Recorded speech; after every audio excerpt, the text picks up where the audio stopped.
Hey,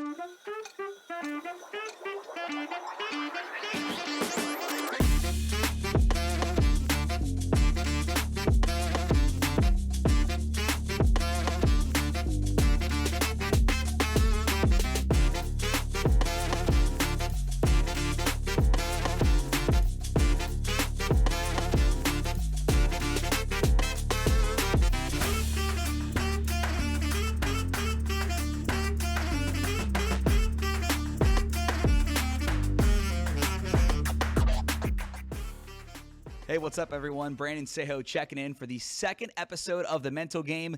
And in this podcast episode, we have an absolute legend. He was a star on the football field at Texas while he won a Heisman Trophy in 1998 before becoming a top 5 draft pick in the NFL, where in the league he was an all-pro running back and one of the most electrifying players of our generation.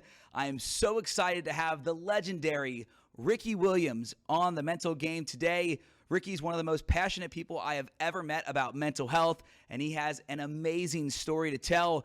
In this podcast episode, we talk about Ricky's football journey both on and off the field, also how he battled social anxiety disorder throughout his career and now in his life, and why Ricky wants to help break the stigma surrounding mental health, especially men's mental health, and much, much more. This is one of the best interviews I've ever done, and I am so excited to share it with you. It helped me a lot listening to Ricky talk. I hope it helps you as well. So let's go ahead and kick things off on The Mental Game with the legend, Ricky Williams. Welcome back into The Mental Game, and I am joined by a very special guest today here in LA, NFL legend, Heisman Trophy winner, one of my favorite players of all time, Ricky Williams. Ricky, I appreciate you doing this with me. Oh, yeah, it's good to be here. First thing I ask every guest, and it's kind of a loaded question, but what does mental health mean to you? And people answer it different ways, whether it's something they've discovered recently. I know for you, mental health has been something you've been passionate about for a while. Maybe how you used it as a tool throughout your life, your career. But what does mental health mean to you? Happiness. Yeah. Yeah. But not like the, always bubbly, elated kind of happiness, but I mean more like internal peace. Yeah. It's that no matter what life brings to you, because I think of mental health as mental is inside. Yeah. Right. It's how do we have the ability to handle whatever life brings to us, to be able to deal with it, land on our feet and keep moving and keep growing. For you, when did you start looking at it as that and making your mental health a priority? Well, it's like anything, like physical health. We don't pay attention to it until it starts to go bad. And so, my definition of happiness, I was, even as a kid, went through a lot of adversity, but I was able to maintain my happiness. And it wasn't until towards the end of my college career and the beginning of my NFL career where I had all the external things that I thought I was supposed to have in order to be happy, but I found I was more unhappy. Right. And so I had to start to attend to my mental health because it was starting to affect the quality of my life. Being a football fan my whole life and then being a sports reporter for the last 8 years, I understood the outside, I guess, as a fan, and then working in the business now of maybe the perception that you got through interviews and media, but no one understood your side of things until, I would say probably last 5-10 years when you started speaking up more about your mental health and what you were going through and how things were from your side of things. I think if your career happened now, I think you'd have a lot more support, love shown your way for the mental health side of things. What was it like? And this is another loaded question, but playing through battles you had with your social anxiety and mental health when people didn't really understand or embrace it at that time. A lot of people are bothered by that, but I didn't understand it either. So yeah. So for me, as I learned about taking care of my mental health, I could appreciate other people don't know either. So there's a process of learning that they have to go through also. To answer your first question, two things. One, I think if it had been nowadays, I think I would have paid more attention to my mental health, so I wouldn't have gotten to that place. Yeah. But if it had, I think there would have been more openness and support. Yeah. And support. But I think what I experienced almost was 20 years ago. Right. People are just now starting to come to terms with. And so in a sense, I have a 20-year head start. Right. And from my perspective, what starts out as being more attentive to how we feel and prioritizing it, at least in my experience, eventually leads to what people call like a spiritual awakening. Yeah. Because as we start to attend to our mental health, which means paying attention to what's going on inside, we start to gain an appreciation for how deep we are inside, and how, as we get to know ourselves more, we start to tap into these core motivations that we all share. Yeah. And so for me, where at first I just wasn't feeling good, and then I started to attend to that, it led me on a journey to really get to know myself and find out and appreciate my place in the larger scheme of things. Did you feel, I would assume as a pro athlete and a Heisman Trophy winner, you felt pressure to perform. Did you feel, anxiety, depression, anxiousness when you were playing, when some of the attention started coming around, when it came to, smoking or whatever? Like we talked about with mental health, that wasn't really, as widely accepted as it is now. Did you feel, how was it doing with those external factors of the questions you got and whatever people would write about you or say about you? I know you have friends in the media too, but it's this is a good example, a great example of mental health, because for a lot of people, and what little I see is, especially celebrities, is people's opinions or people's comments and their social media is like really affecting their mental health, right? But that wasn't my experience. My experience is when all of that was going down, I was in a good place with myself, and so it didn't bother me. Right. And I think that's the point of mental health. It's not like these things shouldn't happen to us.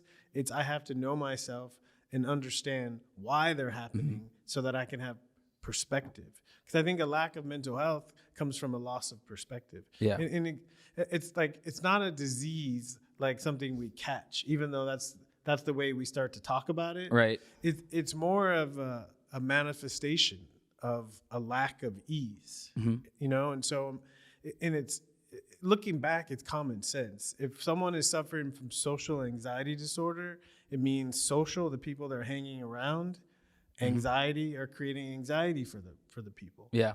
And for me, the simple fix was to hang around different people. Sure. And so for me, my social anxiety, aside when I paid attention to the clues, it wasn't a disease. It was information that I was in the wrong place doing the wrong thing. And as soon as I attended to that and got into a place where I was appreciated and who I truly was seen and acknowledged, the anxiety went away. And on the contrary, I became a teacher and a public speaker. Yeah.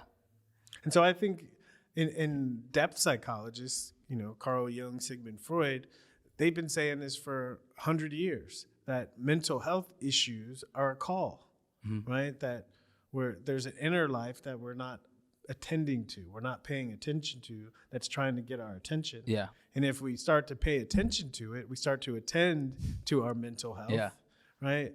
It changes. If I can ask about some of the outside things that I guess, people would see, and I think you've talked about it before, doing interviews with your helmet on, what led to that? And was that an effect of the social anxiety? I don't want to speak for you. I'm just curious, when you're in that moment, and this is 20 years ago, what was the reasoning for doing interviews with the helmet on? It was actually to maintain my mental health, right? Because the whole idea, this is the issue with mental health. It's on the inside, and mental health it's not rational.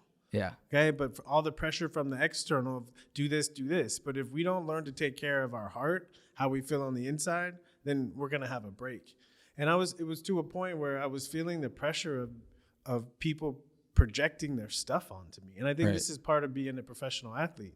But I'm a sensitive person, and I don't mind I didn't mind the projection when I was running for the Heisman Trophy because it was all positive. Right. But when I got to the NFL and I started speaking my mind and people said I was weird or I was different, then I was like, you want me to take my helmet off and speak to me, but you don't even see me. You just have an image of me. Right. And so in my mind, it made it was like how I maintain my mental health.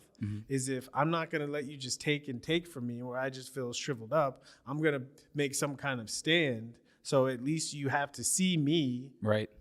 see me, and that I'm rebelling against this agreement here. I think you were, I think that's respectful on your side of things, and people just didn't see it from that way. I think I know the answer to this, but do you feel like you were treated unfairly back then with I don't. with questions? I don't, because one of the things that I've realized is I'm ahead of my time. And, yeah. And there's plenty of examples in history of people who are ahead of their time. And what is consistent is they weren't seen or appreciated. They were misunderstood. They were mistreated until later. Yeah. And so I almost kind of take pride in the mistreatment. Can you walk me through the decision to retire when you did early? What was that moment like for you? I have to imagine there was a range of emotions going through your head. Yeah, it's one of those things where I saw it coming, but I was kind of trying to like pretend it wasn't there and avoid it. And I saw it coming and coming. And so, yeah, there was a range of emotions, but I had spent several months more or less processing those emotions. And so when the moment came, I was ready for it. Yeah. But still, when I picked up the phone to call the NFL and tell them that I was retiring, like it's this moment. And it was a death. It was a death. There was a part of me that died, and I saw my whole life flash in front of me. And it's like all these flashes, they were all football. And the feeling or the thought at the moment was like, I'm giving up everything that's ever been important to me. And it was scary, but as soon as I did it, there was a huge relief. There's this huge burden was lifted. Yeah. Well, I talked to Browns legend Joe Thomas. I went to Wisconsin and did a podcast with him, and he had broken down after his last loss to Tom Brady. He's like, he's kicked my ass my entire career. He got in the car one time with his wife after the game and just broke down and cried and realized that he had been lying to himself. The Browns weren't going to win. And, it was tough. This last 10 years, they were all losing seasons. So he ended up seeing the team psychiatrist the next day. And that psychiatrist helped get him used to life after football when he decided he was going to retire. And that psychiatrist told him to treat it like a death in the family because you're losing a huge part of your life. Did you have, I know you came back and then you retired. And did you have peace right away when we were able to finally step away from the game? It was immediate. Okay. It was immediate. Yeah. Immediate. Why do you think it was so like snap of the finger? Like this is it. It's the time. I'm good. Because like I said, it'd been building. Yeah. It'd been building. And I had come to a deep realization that this wasn't my calling. Right. It was a part of my path, but it wasn't what I was here to do.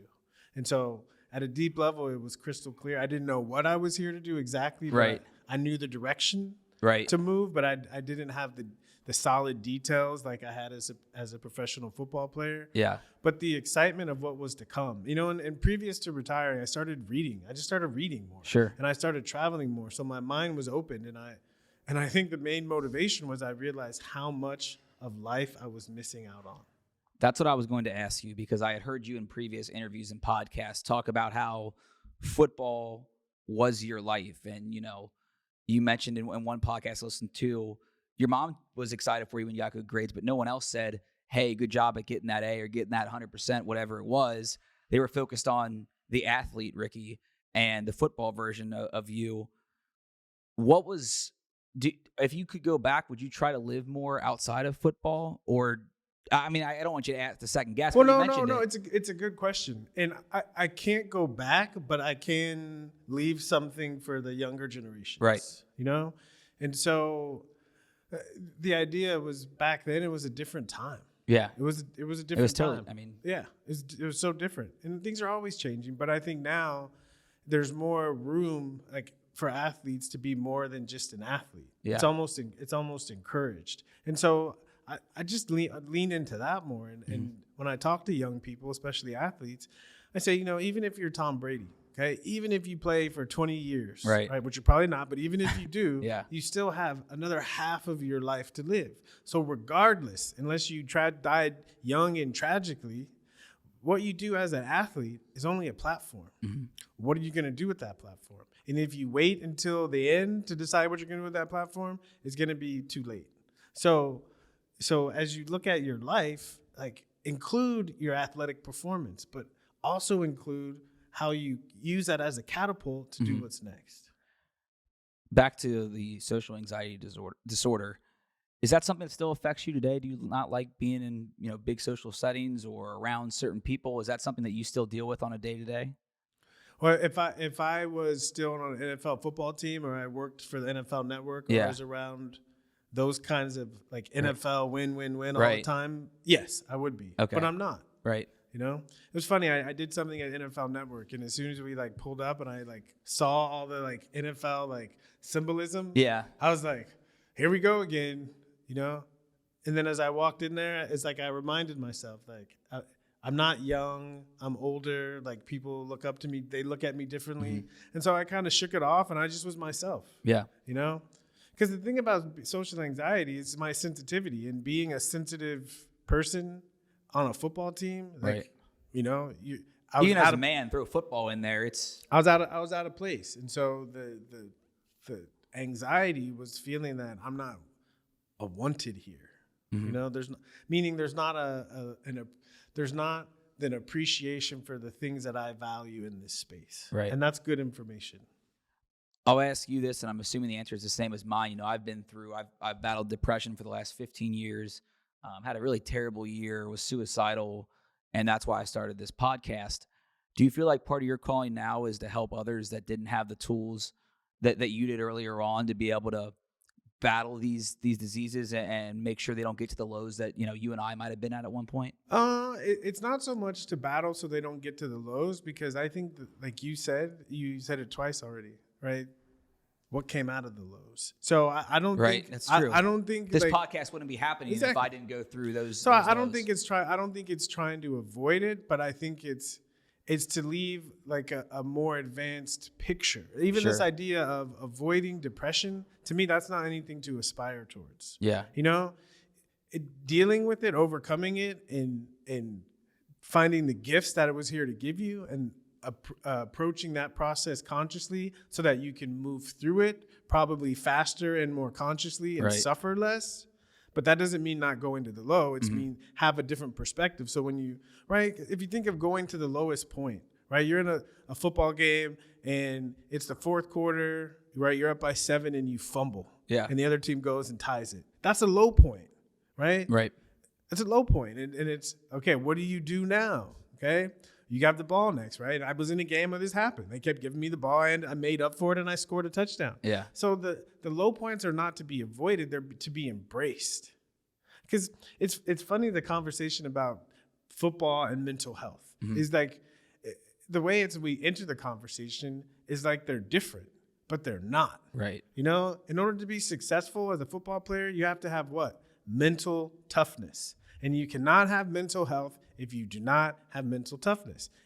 To me, they're synonymous, But I think we've twisted the idea of toughness meaning you have to be rigid.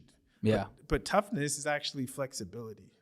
You mentioned being a sensitive guy. I'll admit I'm a sensitive guy. And when I was seeking help, I told you I was reporting on the Bengals Super Bowl run, took a couple weeks off, checked myself into a mental health hospital.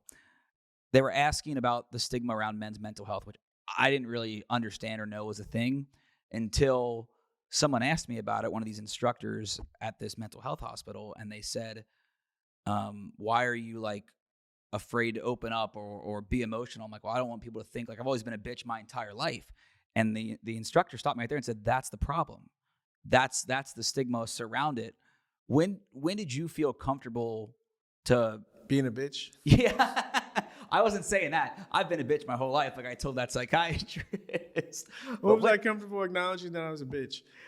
No, honestly, I grew up around... I'm a sensitive man. I know. That's a better word for it. But I mean, it's you're right, in certain circles. It's so I've always known, but I use football to cover it up. Sure. Right. That's how I could prove. Right. But I had to compartmentalize these two parts of myself. Yeah. And so when I retired, it was like, it's a version of being a bitch, of giving it up for drugs. Right. It's a version of it, you know? Yeah. I couldn't take it, right? It's a version of it. And so when I did that, it allowed, like retiring allowed me to integrate the two parts of myself.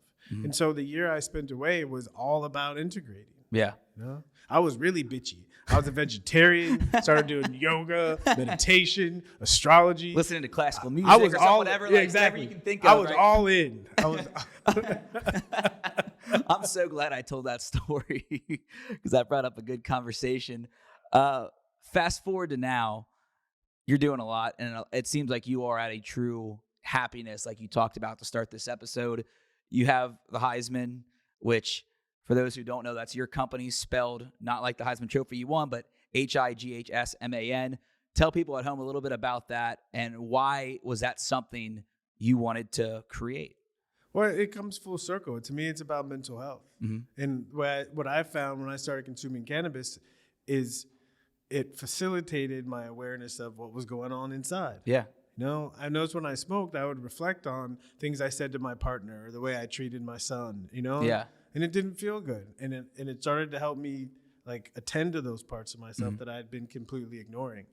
And the quality of my life started to improve. And that's a message. Like you said, I'm not trying to keep people from having that experience, but I'm trying to give them permission to have it consciously, right? Yeah. In that it was something that worked for me. But when I looked around to understand all the difficulty I was going through, I didn't find any support. So I'm trying to put a message out to the world for the people that do resonate with cannabis, or do resonate with their sensitivity, or do resonate with their introversion, or their philosophical, reflective thoughts. That these aren't something to be ashamed of or a negative thing. It's if you, like for me, I used to be ashamed of those things. Someone would say, well, are you high? Are you smoking? What are you talking about? I would be offended. And now I'm like, yes. Yeah. And I embrace it because I'm happy. And I don't care what it looks like. Yeah. You know, and so that's the deeper message is choose happiness. Choose whatever makes you happy. I couldn't think of a better way to explain that. I do have to ask I know you're happy right now, but how happy are you that that's been able, the world's changed where something that is a tool for you that you can now spread to other people to help with mental health and be themselves is widely accepted, because that's what people 20 years ago was the headline was, Ricky Williams is smoking pot, fails a drug test, whatever. Now you've been able to, like you said, come full circle, make it part of your brand, your mission, and help other people. How much fun has that been to be full circle with that? It's fun, but it's healing. Because even the best word is healing. The word healing means whole, full circle. That's right. That's really what it is. And like the split in me is that I was pretending to be one thing that I wasn't. And it was even celebrated. People were even saying, don't hide that. Don't show people that. Right? It was we still support it. Right. But for me, like living that way, it was leading to mental health issues. I think that's right. When we compartmentalize and we have different parts of ourselves, there's going to be mental health issues. And the more whole we can be, the more integrated we can be, right? We have less mental health issues. And so for me, it was really about integration. I'll ask this because obviously we have big fans of you that are watching this podcast episode or listening on the podcast platforms. How can they get involved with Highsman? What are some of the things that you believe are your guys' best products or ways to help people with their mental health? So the biggest thing with Highsman is we have products, we have merch, we got cannabis, but really I think our greatest value add is community. And I think it's community built around this message, right? It's like, it's sort of, like the guys are trying to build it around me and I'm the mouthpiece. Yeah. But it's this message of trust yourself. If something feels good to you, trust that. Embrace it. Exactly. And if we can build a community around that, we're going to build people who are more mentally healthy because that feeling inside, that's part of your mental. Yeah. Do you miss football at all? There's so much football, especially during football season. It's hard to miss. Yeah. Would you ever think about getting back in the game, whether it be coaching or just something with a team, whether it be a mental health coach, or have you thought about that? A lot. I think of two mental health coach, it's like the position, I think it's like a cross between a chaplain and a mental health coach. Okay. Because for me, once you start the mental health, the questions don't get simpler, they become more complex. Sure. And if you don't have a larger perspective, there's no answers. Right. And so definitely, because a part of the mental health is directly connected to achievement. People don't realize, but our greatest asset are our emotions. Yeah. But our emotions are mostly controlled by everyone around us in the situations. So the more we can take control of our emotions, we can actually use them because they're very powerful. Yeah. Emotions drive behavior. All the times we do something, we're like, why did I do that? It was the emotions. Yeah. It was the emotions. And so if for someone to be, in the Native American tribes, they call them the war shamans. And this is kind of the same idea. Is if you can get everyone on the same page mentally, right, they're going to be more successful in battle together. Sure. And so I see myself playing that role, but I can, either as a separate position or as a head coach. So I always think about if I had an opportunity, a head coaching opportunity, it would be really difficult for me to turn it down. Are you talking about at high school, college, pro? It'd have to be college and above. Gotcha. Okay. Is there? I'm not going to ask you to name schools. Say, hey, it doesn't even matter. Anyone that resonates with me and would give me the opportunity to believe your mission, to bring my mission and my, not afraid of it, to bring my mission and my philosophy to their program. Because aside from the stories and what people think about me, the one thing that I hope is obvious is that if I was a head coach, there would be no one that cared more about those players on the deepest level. Sure. You're not going to find that in anyone. Well, and that's huge in football. I didn't play. Well, I mean, I did. I was a punter in high school. That doesn't really count. But I understand the care for the guys. I'm around these high-level coaches and athletes. So I just want to say one thing. So it's something I almost said earlier, but it's relevant now. The moment I decided to retire, okay, the thought that came through my mind was it was a version of I could make such a greater impact if I was actually working with kids coming into college. Because to me, the gateway between being a kid and being a man and adult is college, right? Especially for athletes. At least it was for me. And I think it's that college coach is such an important position as far as developing leaders and men. And I realized the impact that my college coaches had on me and the opportunity to have that kind of effect on other men. That really gets your hair standing up. That gets you going. Yeah, that's what I'm saying.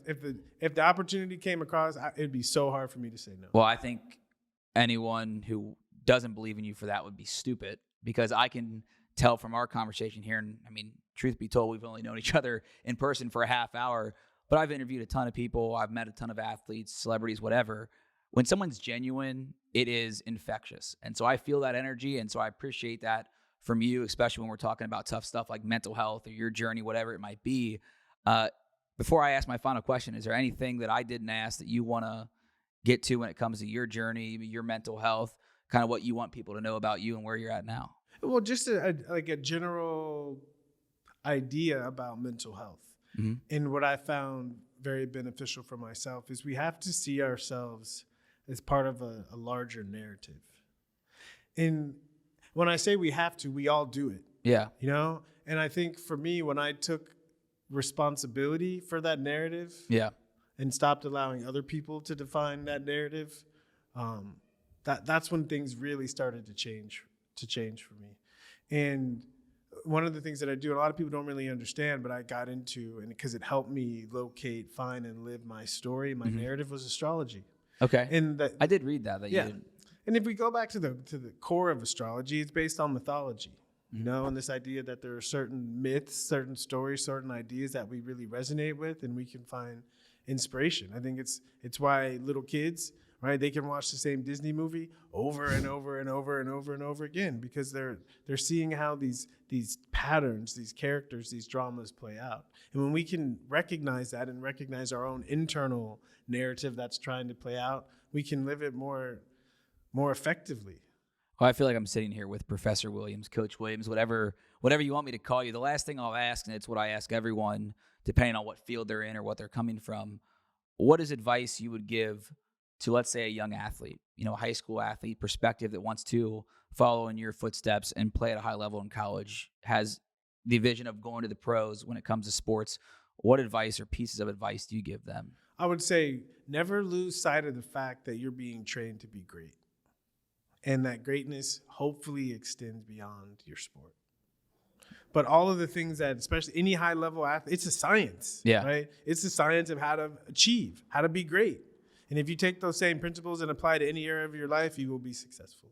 Awesome, Ricky. I really appreciate it. Thank you for your time. We'll be back next week with another episode here on The Mental Game. And what an amazing conversation that was with Ricky Williams. Like I said off the top, Ricky is one of the most passionate people I've ever met about mental health. So once again, hopefully that conversation helped you. I know it helped me, and I can't thank Ricky enough for coming on the Mental Game podcast. Next Tuesday, we have another amazing guest from The Office. That is my favorite TV show. Meredith, a.k.a. Kate Flannery, will join me to talk about starring on that show, growing up throughout Hollywood, trying to get her first job, and what it was like to be on The Office and how she has dealt with mental health. So we'll see you next week right back here on The Mental Game.